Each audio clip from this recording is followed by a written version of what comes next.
Ruby का रो रो कर बुरा हाल हो रहा था। उसे अपनी आंखों पर विश्वास ही नहीं हो रहा था कि उसके सामने ही उसके पति रोहन किसी गैर औरत के साथ। शादी के 4 साल बाद अचानक ही रोहन के व्यवहार में अजीब सा परिवर्तन आ गया था। जिस रूबी की वो दिन रात परवाह किया करता था, आज उससे छोटी छोटी बातों पर झगड़ने लगा था। रात को लेट आता, खा पीकर अपने कमरे में मोबाइल लेकर सो जाता। रूबी के साथ ना पहले की तरह प्यार भरी मीठी बातें थीं, ना कुछ अपना कहना, ना कुछ उसका सुनना था। ऐसा लगता जैसे रूबी का उससे कोई भी संबंध ही नहीं है। देखने पर पता ही नहीं चलता कि रूबी उसकी पत्नी भी है।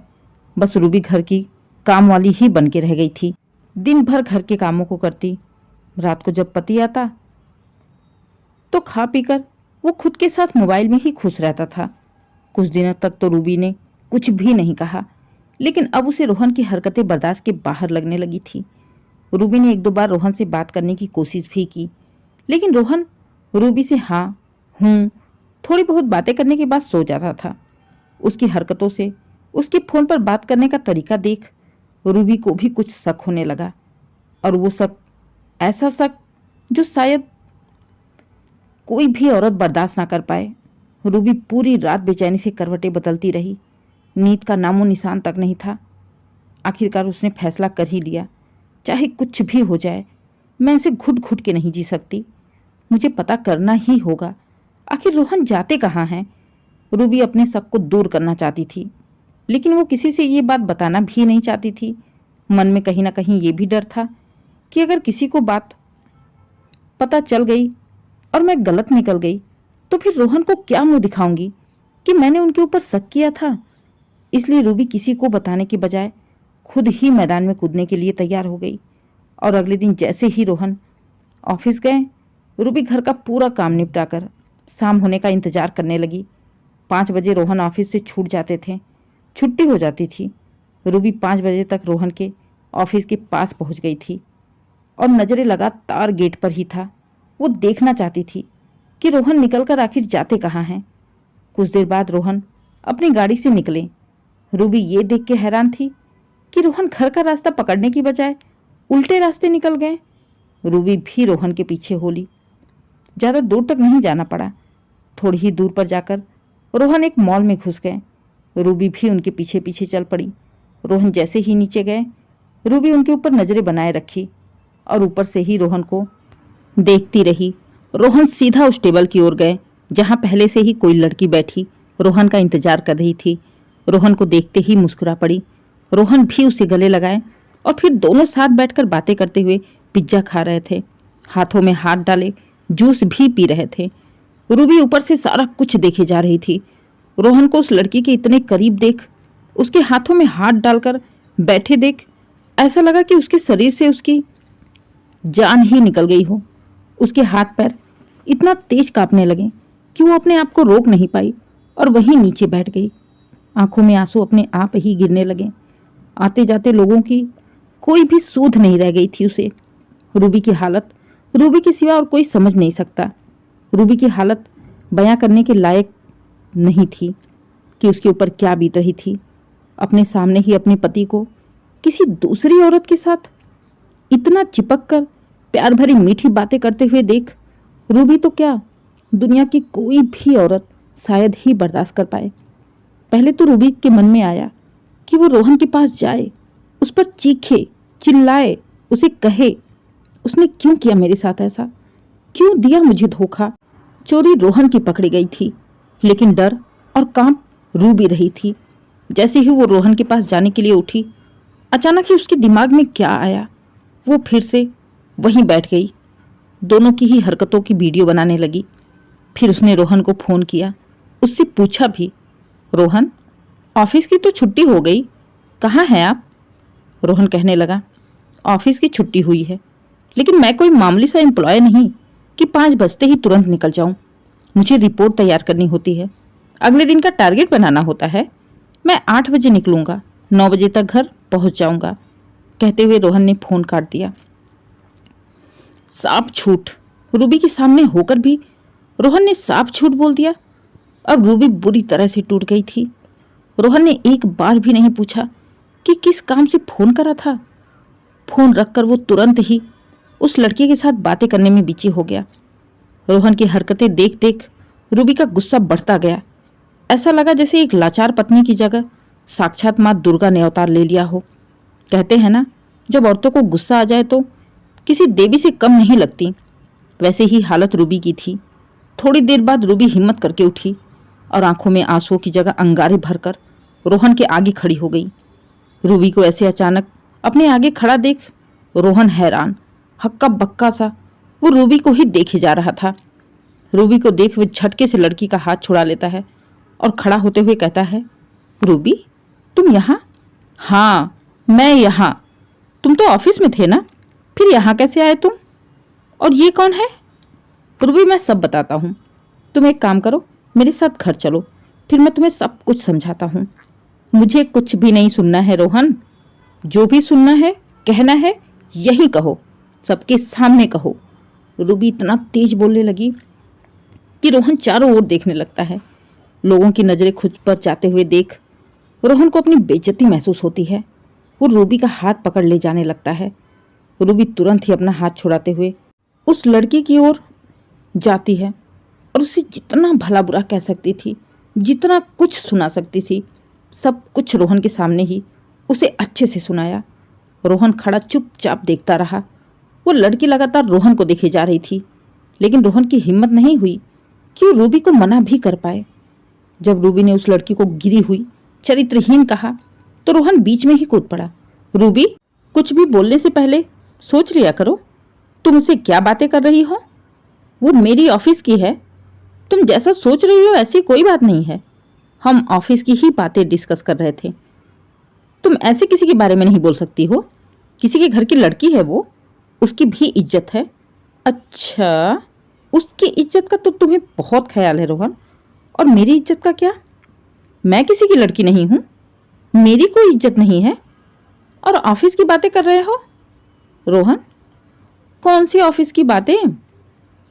हाथों में हाथ डाले कौन सी ऑफिस की बातें हो रही है? प्यार भरी मीठी बातें ये कौन से ऑफिस में होता है? और तुमने मुझे झूठ बोला। मैं ऑफिस में हूँ, 8 बजे निकलूंगा। यहाँ तुम इस लड़की के साथ रंगलेलियां मना रहे हो।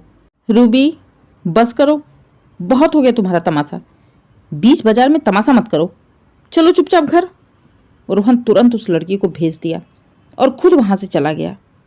रूबी को उसने 1-2 बार अपने साथ लाने की कोशिश की, लेकिन रूबी तो जैसे रोहन के साथ आने के लिए बिल्कुल भी तैयार नहीं हुई। भीड़ इकट्ठा होता हुआ देख रोहन वहां से निकल सीधा घर चला आया। करीब 1 घंटे बाद रूबी वकील के साथ तलाक के कागज लेकर पहुंची। तलाक के कागज देख रोहन की माँ भी रूबी को समझाने की कोशिश करती हुई भला बुरा कहने लगती हैं। सास की बातें सुन रूबी का गुस्सा और भी बढ़ जाता है। वो कहने लगती है, माँ जी, मैं जब भी रोहन से कुछ कहती आप बीच में ही कूद पड़ती थी।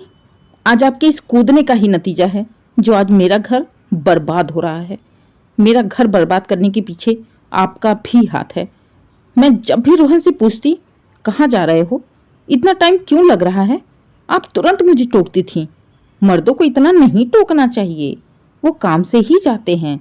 देख लिया कौन से काम से जाते थे? देख लो अपने बेटे की करतूत। कहते हुए रूबी ने वो वीडियो अपनी सास को दिखाई। अब बेचारी सास की बोलती बंद हो गई थी। जब बेटा ही नालायक निकल जाए, जब अपना सिक्का ही खोटा निकल जाए, तो क्या ही कह सकते हैं। वैसे भी रोहन की शुरू से ही लड़कीबाजी का शौक था। ये उसकी माँ भी अच्छी तरह से जानती थी। उन्हें लगा था शायद रोहन शादी के बाद बदल जाएगा, लेकिन शादी के कुछ सालों बाद ही रोहन फिर से अपने पुराने रंग में आ गया था। फिलहाल वकील भी आ गया था, सारी बातें हो गई थी और कुछ दिनों बाद ही दोनों का तलाक भी हो गया। तलाक के बाद रूबी ने वहीं पास में ही थोड़ी दूर पर अपने लिए किराए का घर लिया और अपनी बेटी के साथ स्कूल में पढ़ाते हुए, बच्चों का ट्यूशन पढ़ाते हुए अपने खर्चे निकालने लगी। रूबी के माँ बाप और उसके भाई ने उसे बहुत समझाया। वो अपने साथ उसे ले जाना चाहते थे, लेकिन रूबी ने शायद कुछ और ही सोच रखा था। वो मायके जाकर बैठना नहीं चाहती थी, इसलिए भाई की मदद लेकर उसने मुआवजे में मिले पैसे और कुछ लोन लेकर अपने लिए एक फ्लैट खरीदा और उसे किराए पर दे दिया। किराए के पैसे रूबी अपने बच्चे के भविष्य के लिए रख दी थी और लोन रूबी के पापा ने खुद ही भर दिया था। अब रूबी का बस एक ही मकसद था, वो रोहन को उसके किए की सजा देना चाहती थी। इसलिए जानबूझकर पास में ही किराए का घर लेकर रहने लगी। धीरे धीरे करके 6 महीने निकल गए। 6 महीने बाद रोहन की दूसरी शादी के लिए उसके माँ बाप रिश्ते देखने शुरू कर दिए थे। जब भी रोहन के लिए कोई रिश्ता आता और जैसे ही सब कुछ लगता कि सही है, रिश्ता पक्का होने वाला होता, कि अचानक ही लड़की वालों को जाने क्या भनक लगती, क्या पता चलता कि रोहन का रिश्ता ही टूट जाता। कम से कम 7-8 रिश्ते होते होते रह गए। किसी को कुछ समझ में ही नहीं आ रहा था कि बात बनते बनते आखिर बिगड़ कैसे जा रही है। समय निकलता गया और धीरे धीरे हालत ये हो गई कि रोहन के लिए धीरे धीरे करके रिश्ते भी आने बंद हो गए थे। यहाँ तक कि अब रोहन खुद ही इतना चिढ़ गया कि उसने भी साफ साफ शादी के लिए मना कर दिया, क्योंकि जब भी कोई रिश्ता टूटता तो लाछन सीधे रोहन के ऊपर ही लगता था। लेकिन रोहन की माँ रोहन की शादी के लिए परेशान थी। उन्होंने जैसे तैसे पता लगा ही लिया कि रोहन की शादी तोड़ने में रूबी का ही हाथ है। वो गुस्से में तनतनाती हुई रूबी के पास पहुंच जाती हैं और रूबी को देखते हुए भला बुरा कहने लगती हैं, घर छोड़ने के बाद भी तुझे चैन नहीं है? जब मेरे बेटे की जिंदगी से चली गई हो तो फिर उसकी जिंदगी क्यों बर्बाद कर रही? अब तो तेरा उससे कोई मतलब नहीं है ना, फिर क्यों नहीं बसने देती उसका घर? सास की बातें सुन रूबी व्यंग में हंसने लगी और बोली, वाह माँ जी वाह, क्या खूब कहा आपने। कम से कम अब तो कुछ कहने से पहले सोच लिया होता। जो कुछ मेरे साथ हुआ, अगर यही सारा कुछ आपकी बेटी के साथ होता तो भी आप अपनी बेटी को ही गलत कहती। आपके इसी सह देने की वजह से ही रोहन पत्नी के होते हुए भी बाहर दूसरी औरतों के साथ मुंह मार रहे थे। मेरे टोकने पर आपने एक बार भी अगर मेरा साथ दिया होता तो मेरा आज घर बर्बाद नहीं होता, मेरे बच्चे ऐसे अनाथ की जिंदगी नहीं जीते। रोहन को बिगाड़ने में आपका ही हाथ है और आप चाहती हैं मैं उस घर में खुशियां मनाने दूं जिस घर में मेरी जिंदगी बर्बाद हुई है, फिर से आपके बेटे का घर बसने दूं ताकि कल को एक और रूबी आए, एक और रूबी के साथ धोखा हो, एक और रूबी पति का प्यार पाने के लिए तरसती रहे और पति पिछली सारी बातें भूलकर फिर से दोबारा बाहर मुंह मारे? बिल्कुल भी नहीं। जब मुझे हक नहीं है दूसरी शादी करने का तो फिर रोहन को मैं वो हक कैसे दे दूं? जब मुझे हक नहीं है मेरी जिंदगी में आगे बढ़ने का तो उसे मैं उसकी जिंदगी में आगे कैसे बढ़ने दूं?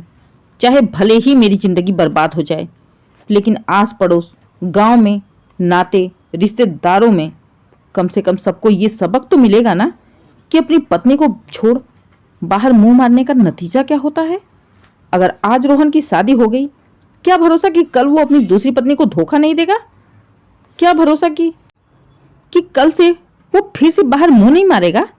मेरी जिंदगी बर्बाद हुई है तो उसकी भी जिंदगी बर्बाद होगी। कहते हुए रूबी ने दरवाजा बंद कर लिया। रोहन बाहर खड़ा सब कुछ सुनता रहा। उसकी हिम्मत नहीं हुई रूबी से सामना करने की। अपनी माँ को लेकर चुपचाप घर लौट आया। शायद अब उसका भी मन शादी करने को नहीं था। शायद उसकी यही सजा थी कि जिस पत्नी की उसने कभी कदर ही नहीं की, उस पत्नी के लिए वो ताउम्र तरसता ही रहे। दोस्तों, ये पूरी तरह से काल्पनिक कहानी है, इसे वास्तविकता से ना जोड़ें। उम्मीद है कहानी आपको पसंद आई हो। अगर कहानी पसंद आए, कहानी को लाइक करें, शेयर करें, चैनल को सब्सक्राइब करें और कमेंट करके ज़रूर बताइए कहानी कैसी लगी। Please subscribe.